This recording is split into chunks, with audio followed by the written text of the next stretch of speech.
नमस्कार। आज हम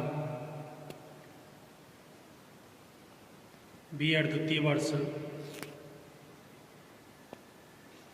8th paper knowledge and curriculum ज्ञान और पाठ्यचर्या के अंतर्गत फर्स्ट यूनिट में 4th चैप्टर शिक्षक स्वायत्तता व जवाबदेही और छात्र स्वायत्तता teacher autonomy and accountability and learner autonomy का अध्ययन करेंगे।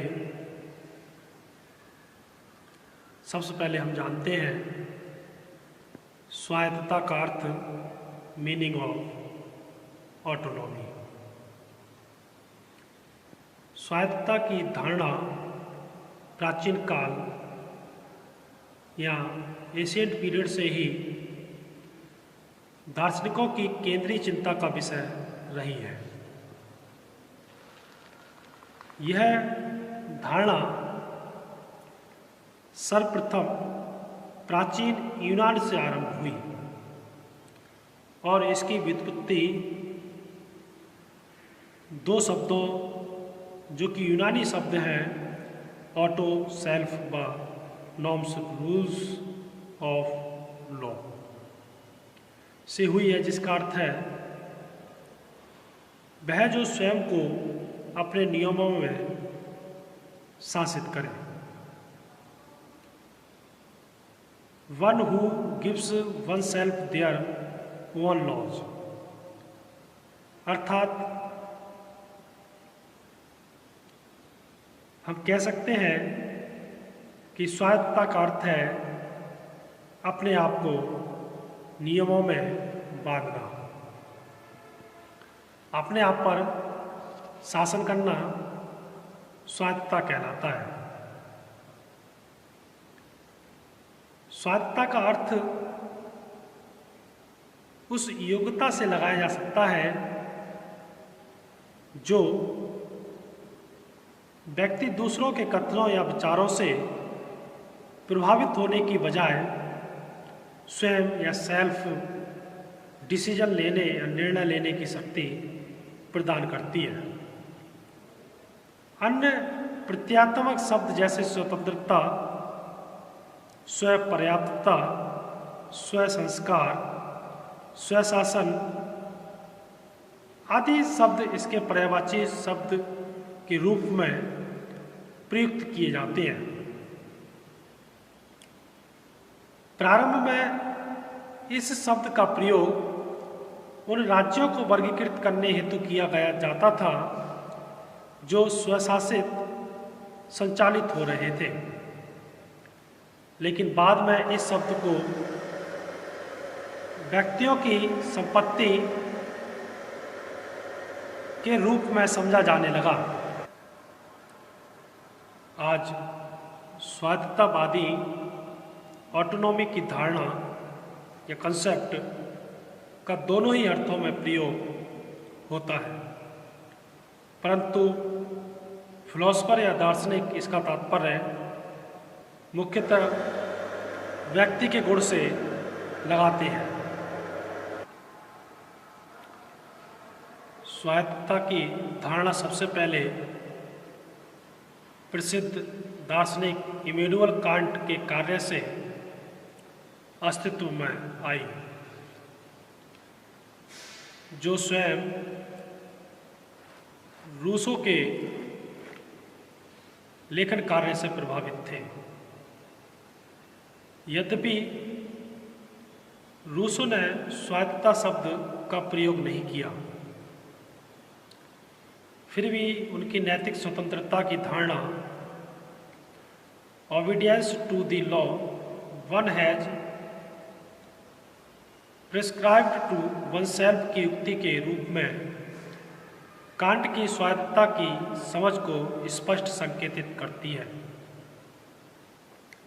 कांट का स्वायत्तता या ऑटोनॉमी का विचार स्वतंत्र होते ही नकारात्मकता धारणा से परे है, परंतु उनके अनुसार यह नियमों से बनकर कार्य करना है और स्वयं को निर्णय शक्ति का अधिकार देना है। कांट की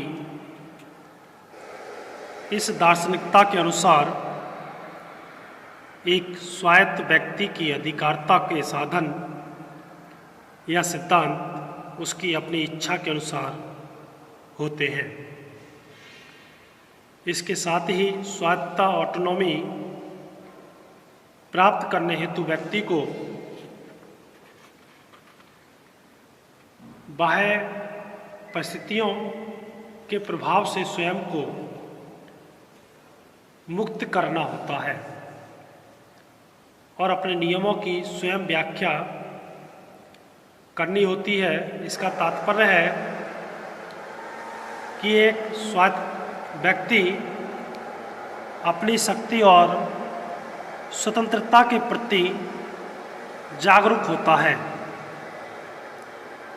और केवल दूसरों के मूल्यों के अनुसार शासित नहीं होता,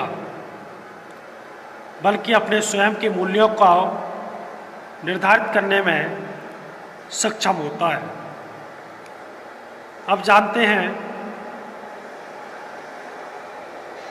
ऑटोनॉमी की ऐतिहासिक पृष्ठभूमि क्या है। विश्वविद्यालय स्वायत्तता यूनिवर्सिटी ऑटोनॉमी का प्रश्न सबसे पहले 1904 में उजागर हुआ। 1904 के भारतीय विश्वविद्यालय अधिनियम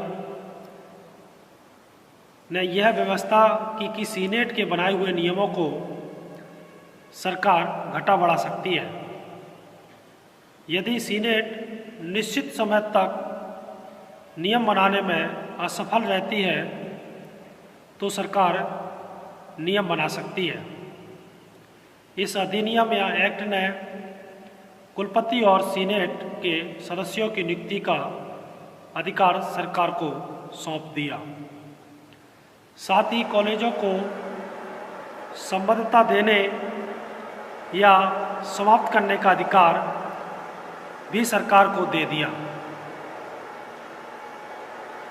गोखले ने धारा सभा में इस अधिनियम की इन धाराओं की तीव्र आलोचना करते हुए कहा कि इनसे प्रत्यक्ष और अप्रत्यक्ष रूप से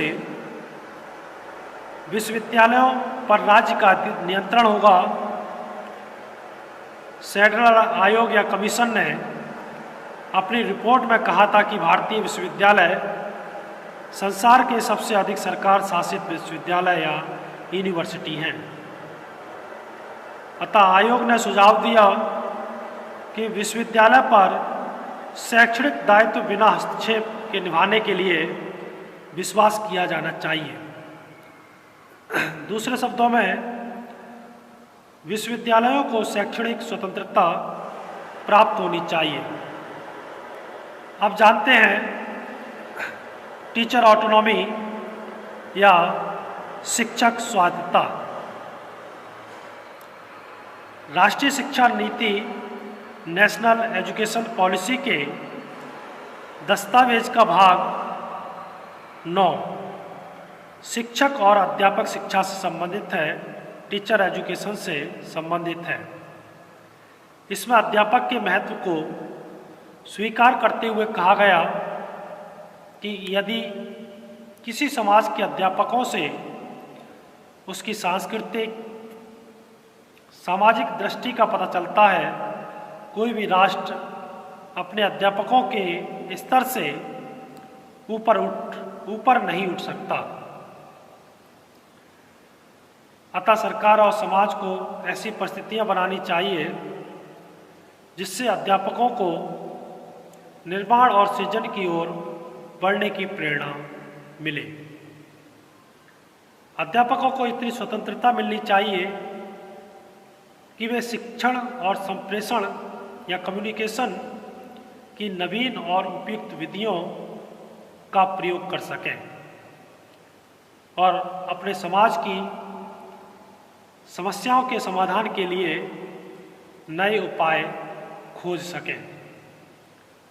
अतः अध्यापकों का चयन योग्यता के आधार पर व्यक्ति निरपेक्ष रूप से किया जाए, जिससे वे अपने कार्यों की अपेक्षाओं के अनुरूप अपने आप को सिद्ध कर सकें।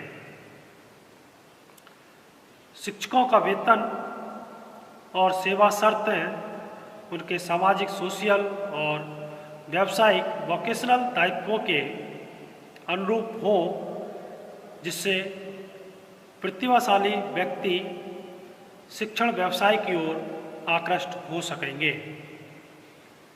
परंतु इन सभी बातों से भी अधिक महत्वपूर्ण है शिक्षक स्वायत्तता, टीचर ऑटोनॉमी, जिसका हम विस्तार से अध्ययन अब करेंगे।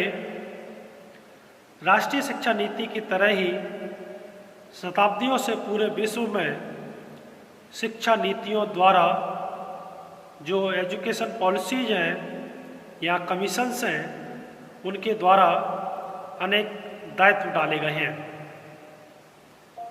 राष्ट्रीय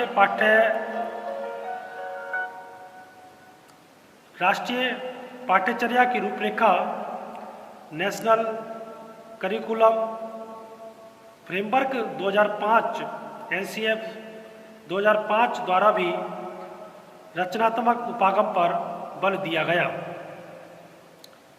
और शिक्षण अधिगम में बदलाव लाने का प्रयास किया गया, जिसने छात्रों को अपनी अधिगम प्रक्रिया लर्निंग प्रोसेस में बहुत स्वायत्तता या ऑटोनॉमी प्रदान की। तो ये था